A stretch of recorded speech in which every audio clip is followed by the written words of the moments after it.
যারা এখনও বিকাশে পেমেন্ট করতে পারেন না তাদের জন্য এই ভিডিওটা। আপনি সর্বফার্স্ট পেমেন্টে যাবেন, এই যে পেমেন্ট অপশন যাওয়ার পরে এখানে মার্চেন্ট নাম্বার চাবে। মার্চেন্ট নাম্বারটা হলো 01538167774।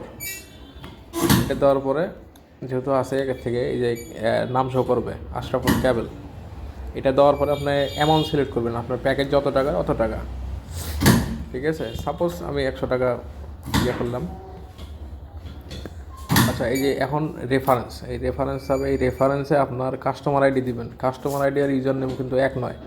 আপনার কাস্টমার আইডি জানা না থাকলে সেক্ষেত্রে আপনার সার্ভিস প্রোভাইডারের কাছ থেকে কাস্টমার আইডিটা জেনে নেবেন। যেভাবে থাকবে কাস্টমার আইডি এরকম থাকতে পারে, আবার এরকম থাকতে পারে, আবার নাও থাকতে পারে, 4 সংখ্যা থাকতে পারে। যেভাবে থাকবে আপনার সার্ভিস প্রোভাইডারটি যেভাবে দিবে আপনাকে কাস্টমার আইডি, ঠিক ওইভাবেই দিতে হবে। এক্সাম্পল হিসাবে এটা মনে করেন যে একটা আইডি, ঠিক আছে, এর আগা পেছে কিছু নেই, আমার সার্ভিস প্রোভাইডার আমাকে এইটাই দিচ্ছে, তো আমাকে এইটাই দিতে হবে।